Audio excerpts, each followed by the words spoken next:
4 dari 7 narapidana kasus pembunuhan Vina dan Eki dipindahkan sementara ke Rumah Tahanan Kelas 1 Kebon Waru, Bandung, Jawa Barat. Pemindahan 4 napi ini dilakukan guna kepentingan penyelidikan oleh Polda Jawa Barat. 4 dari 7 narapidana kasus pembunuhan Vina dan Eki dipindahkan ke Rutan Kebon Waru, Bandung, Jawa Barat pada Selasa 21 Mei lalu. Mereka saat ini telah ditempatkan di sel karantina. Keempat narapidana ini akan ditahan di Rutan Kebon Waru hingga proses penyelidikan kasus selesai dilakukan. Pemindahan 4 narapidana ini dilakukan guna kepentingan penyelidikan oleh Polda Jawa Barat. Setelah itu, keempatnya akan dikembalikan lagi ke Lapas Cirebon. Terima narapidana dari Lapas Cirebon sebanyak 4 orang ya. Kita terima 4 orang dan sekarang kita sudah masuk dalam proses karantina. Karena dari Polda surat untuk kepentingan penyelidikan ya.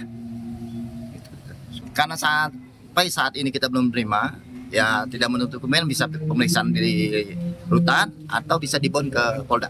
Berapa lama ini Pak di sini? Sampai selesai ya, mungkin. Nanti akan dikembalikan lagi kalau sudah selesai. Sebelumnya, 7 terpidana kasus pembunuhan Vina dan Eki ditahan di Lapas Kelas 1A Kesambi, Kota Cirebon sejak 2 Juni 2017. Selama ditahan, ke-7 narapidana itu diakui berkelakuan baik. Bahkan petugas mengusulkan perubahan pidana dari hukuman seumur hidup menjadi hukuman 20 tahun. Kini, ke-7 terpidana dipinjam sementara oleh Polda Jawa Barat untuk pemeriksaan pendalaman kasus. Ke-7 terpidana itu saat ini berada di 3 lapas berbeda, yakni Rutan Bandung, Lapas Narkotika Jelekong, dan Lapas Bancai. 7 warga binaan pemasyarakatan yang berkaitan dengan kasus ini semuanya berkelakuan baik, semuanya bisa mengikuti pembinaan di dalam lapas dengan baik, dan mereka juga pembinaan kepribadian, pembinaan kemandirian mereka ikuti dengan baik. Semuanya tidak ada permasalahan dengan warga binaan, apalagi dengan petugas.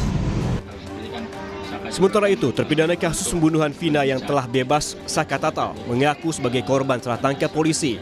Saka merasa mendapatkan tekanan dari polisi dan dipaksa mengaku sebagai pembunuh Vina. Pas baru nyampe mau nganterin motor udah ada polisi. Saya datengin, saya kan ke situ niat cuma nganterin motor.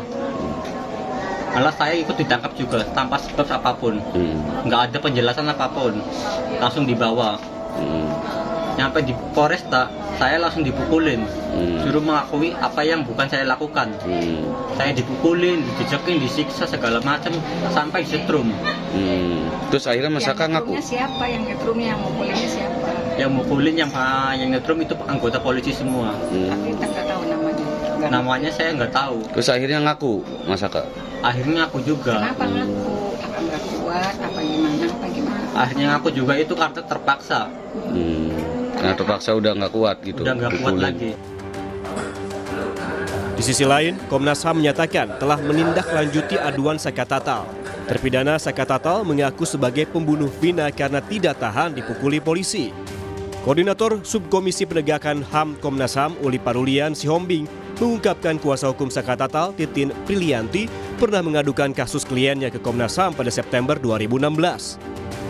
Komnas HAM juga telah meminta penjelasan dari Polda Jawa Barat pada Januari 2017, namun tidak menerima balasan dari Polda Jabar.